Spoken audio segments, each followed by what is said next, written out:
22895। যতদিন না পাচ্ছি আমাদের ইটিভিইউ বলা হয় এটাকে। এটা আমি প্রথম কোনো ট্রেনে দেখছি। প্যাসেঞ্জারদের কোনো রকম অসুবিধা না হয়।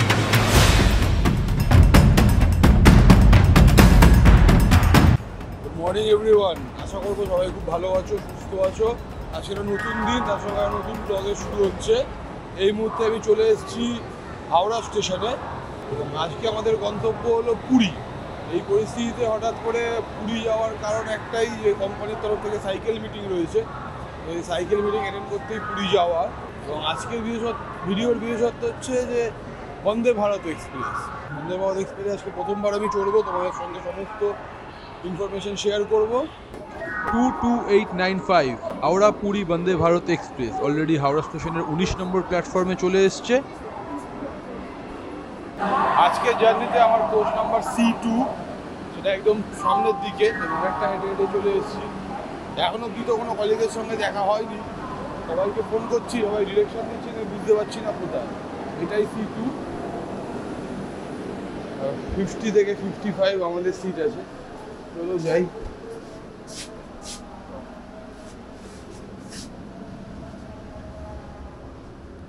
তুই তো বাড়ির সব থেকে কাছে, তুই তো দেরি হলো কেন?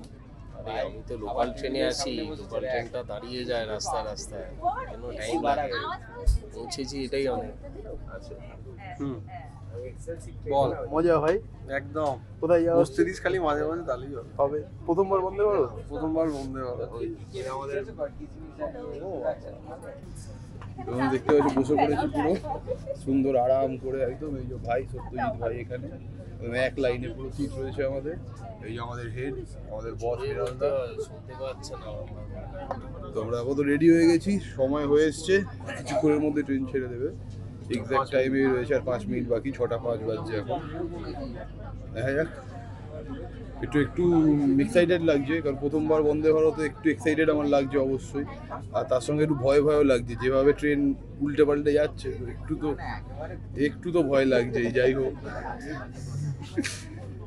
আপনারা আছেন, ভালোবাসা দিলে কিচ্ছু হবে না, পৌঁছে যাবো। দরজাটা বন্ধ হয়ে গেল, দরজা এরকম ভাবে বন্ধ হয়ে গেল। এই বন্ধ হয়ে গেল, ব্যাস, আর খোলার কোনো জায়গা নেই। 6টা 10 বাজলো আর আমাদের ট্রেন প্ল্যাটফর্ম থেকে এগিয়ে চলেছে।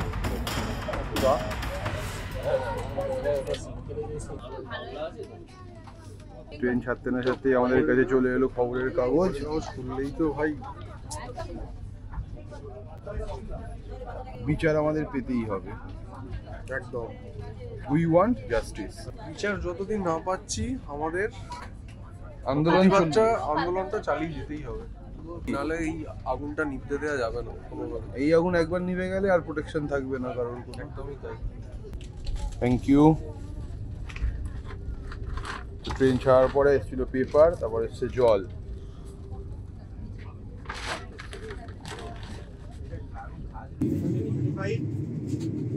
ট্রেন কনস্ট্যান্ট 126 125-এ দৌড়াচ্ছে।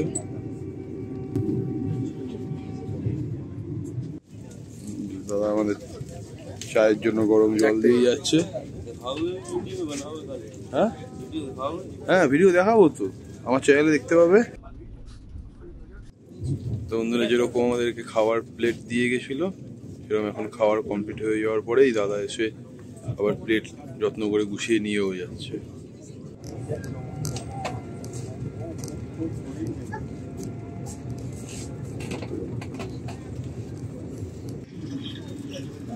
তো ট্রেন আমাদের এই মুহূর্তে বালিচক স্টেশনকে দুর্বার গতিতে পার করে চলেছে।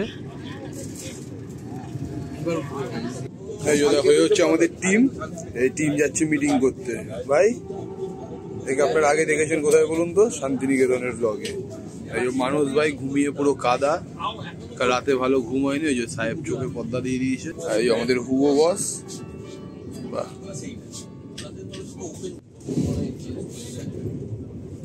খড়গপুর স্টেশনে কিছু 2 মিনিটের জন্য গাড়ি দাঁড়িয়েছিল, খড়গপুর স্টেশনকে ফেলে আমরা আবার এগিয়ে চলেছি।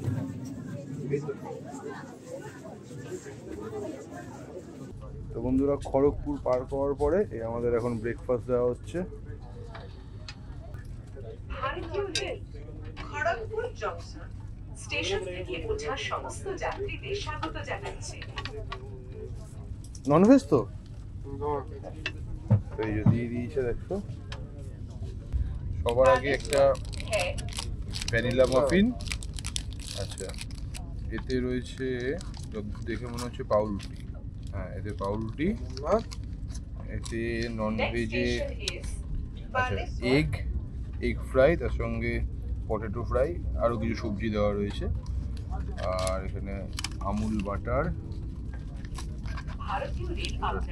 টমেটো কেচাপ, একটা মিক্সড পিকেলও দিয়েছে দেখতে পাচ্ছি। আর একটা জিনিস দেখার মতো সেটা হচ্ছে হ্যান্ড স্যানিটাইজারের জন্য হ্যান্ড স্যানিটাইজার জেলও দিয়েছে। তো ওভারঅল একটা খুব ভালো এক্সপিরিয়েন্স, আমার কাছে এটা প্রথম এরকম একটা এক্সপিরিয়েন্স আমি পাচ্ছি। ননভেজ ভাই কেমন খাবার রে?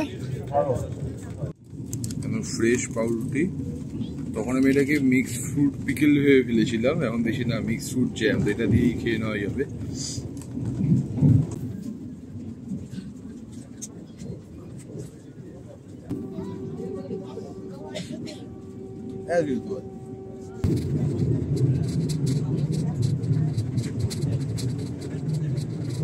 তো আমরা বালেশ্বর স্টেশন পার করে ফেলেছি। দেখো এটা হচ্ছে একটা ডিসপ্লে বোর্ড, এখানে বাংলা, উড়িয়া এবং হিন্দিতে লেখা দেখায় যে কত নেক্সট স্টেশন কত দূরে আছে, বা ট্রেন কত স্পিডে চলছে, কটা বাজে, সব কিছু তোমরা এখানে দেখতে পাবে এই ডিসপ্লে বোর্ডের মাধ্যমে। এবং অ্যানাউন্সমেন্টও হয় 3 ল্যাঙ্গুয়েজে। বন্ধুরা এটা হচ্ছে সিটিং অ্যারেঞ্জমেন্ট, ডান দিকে 3টে সিট এবং বাঁ দিকে 2টো সিট, এরকমভাবেই বন্দে ভারতের চেয়ার কারের সিটিং অ্যারেঞ্জমেন্ট রয়েছে। বেশ নিট অ্যান্ড ক্লিন ট্রেন, সব কিছু পরিষ্কার। আর এখানে দেখো সামনে একটা এলইডি ডিসপ্লে রয়েছে, তো এই এলইডি ডিসপ্লেটার মধ্যেও সেই একই কতটা স্পিডে গাড়ি চলছে, কত নম্বর কোচ, এরকম সব কিছু দেখতে পাওয়া যায়। পরবর্তী স্টেশনও এখানে দেখা যায়। আর এই এলইডি ইন্ডিকেটরের মধ্যে টয়লেট ইন্ডিকেটর রয়েছে, দেখো দুদিকে দুটো টয়লেটের সিম্বল দেওয়া রয়েছে। দেখো ডান দিকের টয়লেট ইন্ডিকেটর এখন রেড হয়ে রয়েছে, তার মানে এটা এঙ্গেজড, এর মধ্যে কেউ না কেউ আছে। আর বাঁ দিকেরটা গ্রিন হয়ে আছে, তো মানে বাঁ দিকের টয়লেটটা এখন ভ্যাকেন্ট রয়েছে।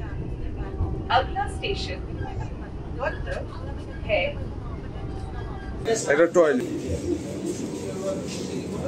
ভেতরে যাই, বাহ বেশ বড়, অনেকটা জায়গা জুড়ে টয়লেটটা। তো এখানেই সবার আগে রয়েছে সোপ ডিসপেন্সার, এত সুন্দর একটা মিরর, তার সঙ্গে কল সিস্টেম, জ্যাগুয়ারের এক্সপ্রেস, আপনাকে বন্ধ করতে হবে না, নিজে নিজে বন্ধ হয়ে যাবে। তার সঙ্গে যে ওয়েস্টার্ন স্টাইলের কোমোড, যারা বেবি নিয়ে আসছেন, যদি দরকার পড়ে জামা কাপড় চেঞ্জ করতে হবে, তো সেক্ষেত্রে এখানে নামিয়ে আপনারা বেবিকে এখানে রেখে জামা কাপড় চেঞ্জ করতে পারেন। মোটামুটি অন্য যে কোনো ট্রেনের থেকে অনেক বেটার একটা টয়লেট এক্সপিরিয়েন্স, বেশ ভালো, পরিষ্কার, নিট অ্যান্ড ক্লিন। ওখানে জেট স্প্রে দেওয়া রয়েছে, আর তার সঙ্গে ওই যে গ্রিন বাটনটা, ওটা প্রেস করে দিলেই পুরো ফ্লাশ হয়ে যাবে।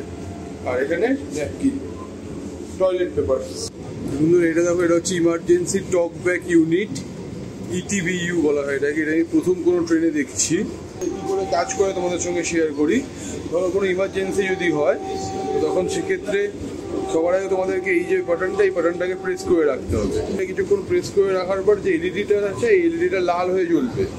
লাল হয়ে কিছুক্ষণ জ্বলার পর তোমাকে ওয়েট করতে হবে। ওয়েট করার পর যখন এলইডিটা গ্রিনে হয়ে যাবে, তখন তোমাকে এই মাইকে কথা বলতে হবে। এবং এই মাইকে কথা বললে সেটা একদম যে রেল অপারেটর, ট্রেন অপারেটর বা যে ট্রেন চালাচ্ছে ড্রাইভার রয়েছে, তার কাছে শোনা যাবে। এটা খুব ভালো একটা সেফটি ফিচার্স দেওয়া রয়েছে, আমাদের খুব ভালো লাগলো। তোমরা কেউ এটা ইউজ করেছো কিনা সেটা কমেন্ট করে জানিও আমাকে।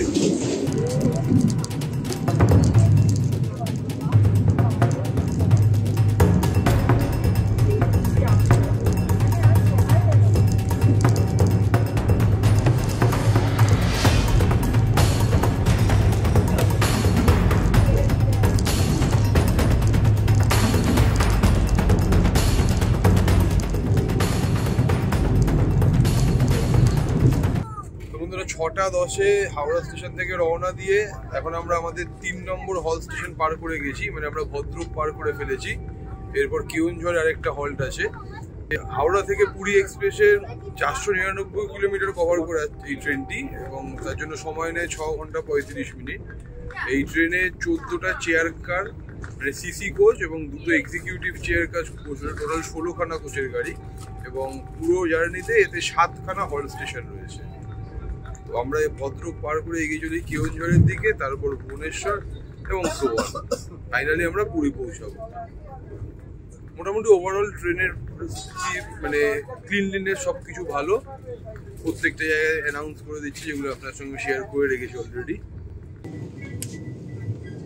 এখানে এসি জল পড়ছিল, তো কাকে বলায় উনি এসে ভালো করে একবার পর্যবেক্ষণ করে দেখছে, যেখান থেকে জল লেগে আছে সেই জায়গাগুলোকে পরিষ্কার করে দেওয়া হচ্ছে, যাতে প্যাসেঞ্জারদের কোনো রকম অসুবিধা না হয়।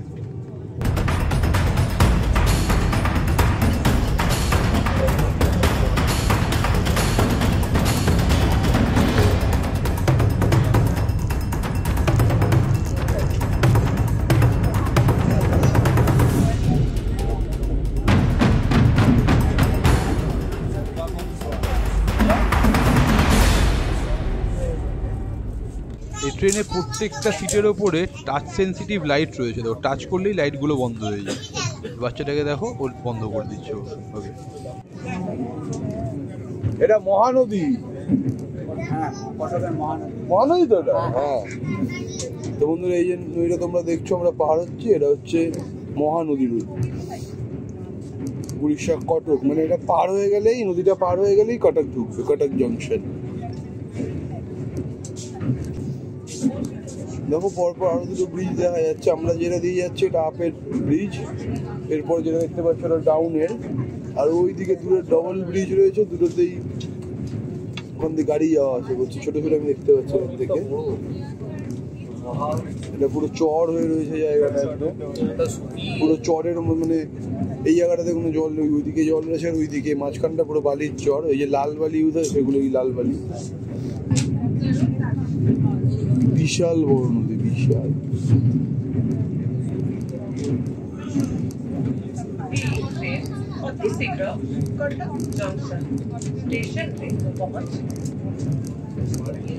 যেরকম বলছিলাম অলরেডি ট্রেনে অ্যানাউন্স করলো উড়িয়া ভাষায় যে আমরা কটক জংশন প্রায় পৌঁছে গেছি। মানে ব্রিজ শেষ হলেই ট্রেন ঢুকে যাবে কটক জংশনে।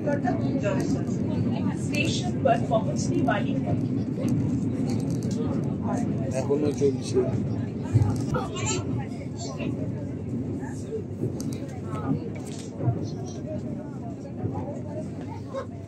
দয়া করে ট্রেনটি সম্পূর্ণ থামার পরে সাবধানে নামুন।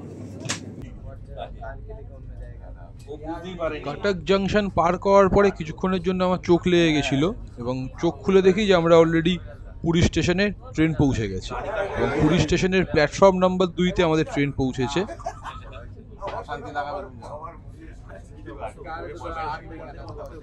ফাইনালি আমরা এসে পৌঁছেছি পুরীতে। এবার নামবো, রাইট সাইডে ডোর ওপেন হচ্ছে, সামনে দিকটা দেখিয়ে